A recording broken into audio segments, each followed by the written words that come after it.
আসসালামু আলাইকুম। বাংলা সংবাদে সবাইকে স্বাগত জানাচ্ছি। আমি চিন্তিয়া হক। শুরুতেই সংবাদ শিরোনাম। আজ ঢাকার সমাবেশ থেকে নতুন বার্তা দেবেন তারেক রহমান। এদিকে স্থায়ী কমিটির বৈঠকে বিএনপি জানাবো 850 বছর আগে লক্ষণ সেন পালিয়েছিল, আপনিও পালালেন, বলছেন জামায়াত আমির। ভারত পালাতে বড় লেখা, জুড়ি সীমান্তে নানকের আত্মগোপনের গুঞ্জন। বিপ্লবকে ব্যর্থ করতে ফ্যাসিস্টরা অস্থিরতা সৃষ্টির চেষ্টা করছে, বলছে জামায়াত।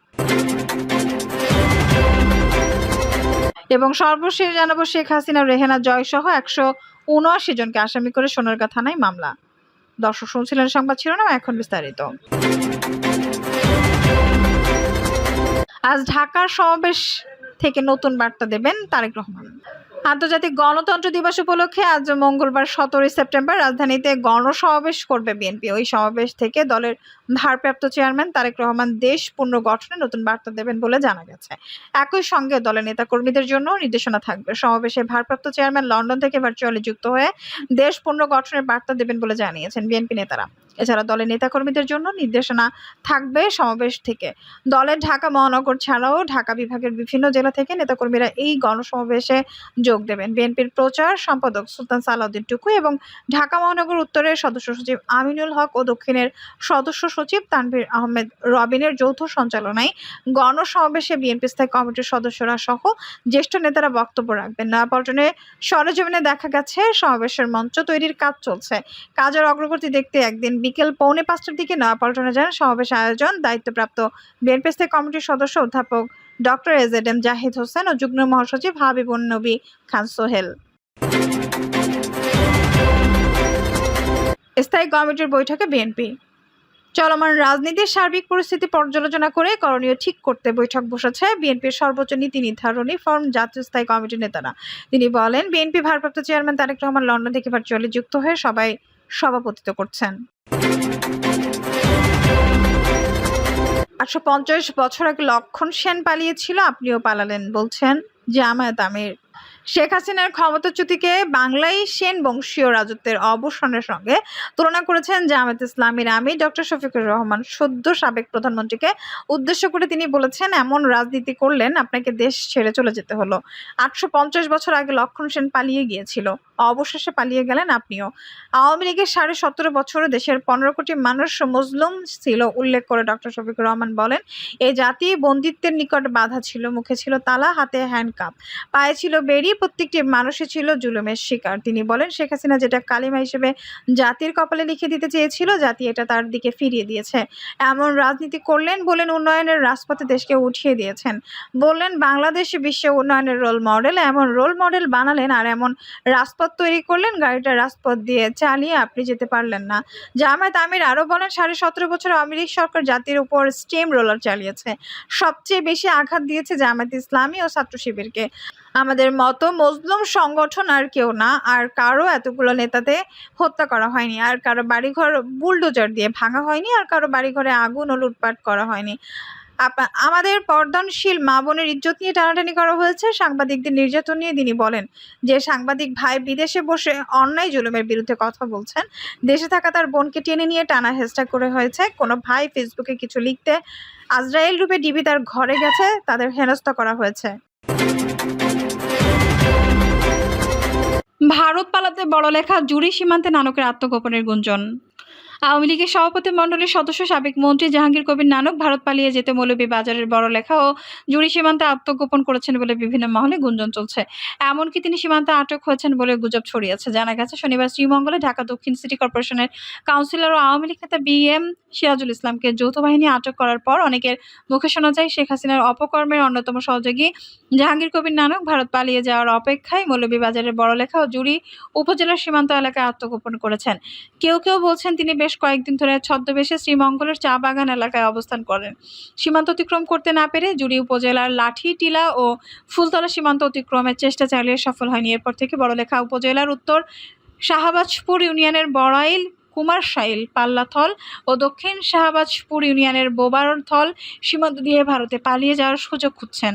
তবে এ ব্যাপারে সীমান্ত এলাকার বাসিন্দারা নিশ্চিত কোনো তথ্য দিতে পারেননি। বড়লেখা উপজেলার উত্তর শাহবাজপুর ইউপি চেয়ারম্যান রফিক উদ্দিন আহমেদ জানান, অসমর্থিত সূত্র থেকে তিনিও এই ধরনের খবর পাচ্ছেন। বিভিন্ন ব্যক্তি ও সংস্থা তার কাছেও জানতে চাচ্ছে।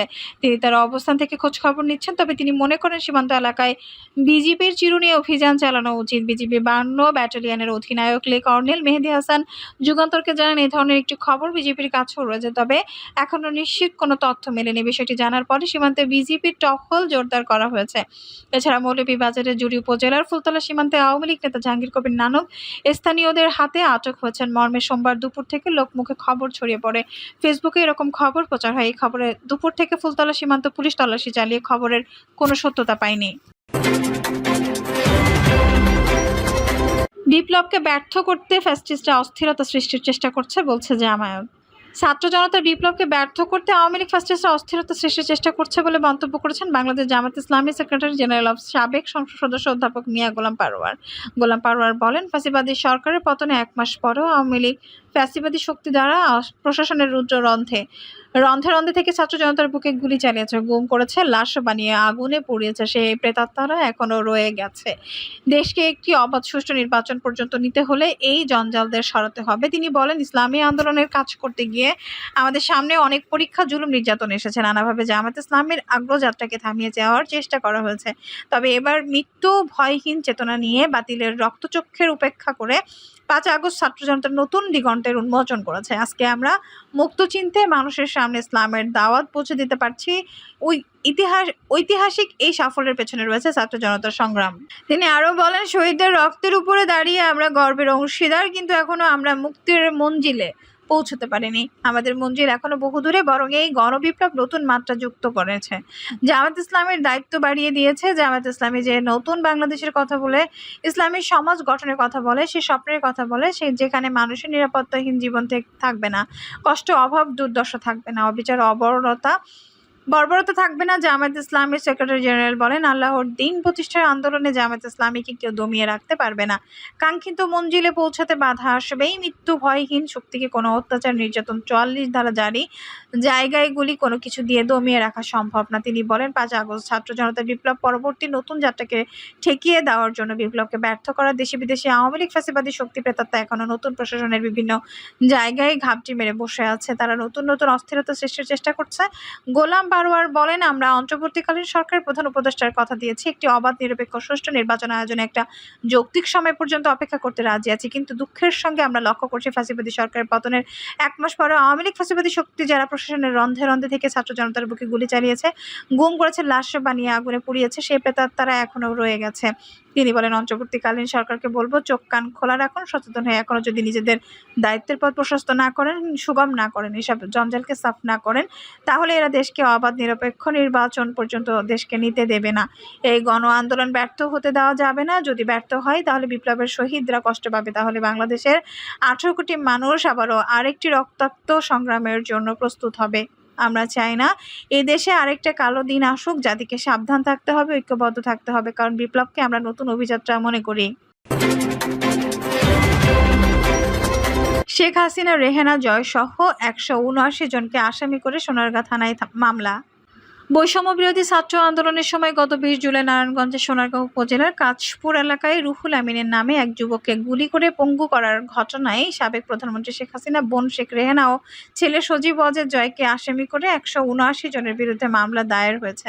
বাদী রাহুল আমিনের বাড়ি সোনারগাঁ উপজেলার নোয়াগাঁও ইউনিয়নের লাধুরচর গ্রামে। তার পিতার নাম আবুল কাশেম। মামলার বিষয়টি নিশ্চিত করেছেন নারায়ণগঞ্জ অতিরিক্ত পুলিশ সুপার খ অঞ্চল শেখ বিল্লাল হোসেন। মামলায় সাবেক সড়ক পরিবহন ও সেতু মন্ত্রী ওবায়দুল কাদের, সাবেক স্বরাষ্ট্রমন্ত্রী আসাদুজ্জামান খান কামাল, সাবেক পররাষ্ট্র হাসান মাহমুদ, সাবেক খাদ্যমন্ত্রী অ্যাডভোকেট কামরুল ইসলাম, নাট্য অভিনেত্রী রোকেয়া প্রাচী, ডিবি প্রধান হারুনার রশিদ, সাবেক এমপি নজরুল ইসলাম বাবু, চলচ্চিত্র অভিনেত্রী অরুণা বিশ্বাস সহ 179 জনের নাম উল্লেখ করা হয়েছে। এছাড়াও মামলার 50 থেকে 60 জনকে অজ্ঞাত আসামি করা হয়েছে। মামলায় উল্লেখ করা হয়, গত 20 জুলাই সোনারগাঁ উপজেলার কাঁচপুরে বৈষম্যবিরোধী ছাত্র আন্দোলন চলাকালে মামলার বাদী রুহুল আমিনকে কাঁচপুর এলাকায় গুলি করে মারাত্মকভাবে আহত করা হয়। বর্তমানে তিনি পঙ্গুত্ব বরণ করে জীবনযাপন করছেন। এর আগে উপজেলা কাশীপুর এলাকায় গুলিবিদ্ধ হয়ে 4 জন নিহত হওয়ার ঘটনা উল্লেখ করে সোনারগাঁ থানায় সাবেক প্রধানমন্ত্রী শেখ হাসিনা সহ আওয়ামী লীগ ও এর অঙ্গ সংগঠনের নেতাকর্মীদের বিরুদ্ধে 4টি হত্যা মামলা দায়ের করা হয়। দর্শক, এই ছিল এখনকার সর্বশেষ সংবাদ। নিউজটি ভালো লাগলে অবশ্যই একটা লাইক দিন, কমেন্টে আপনার মূল্যবান মতামত জানান।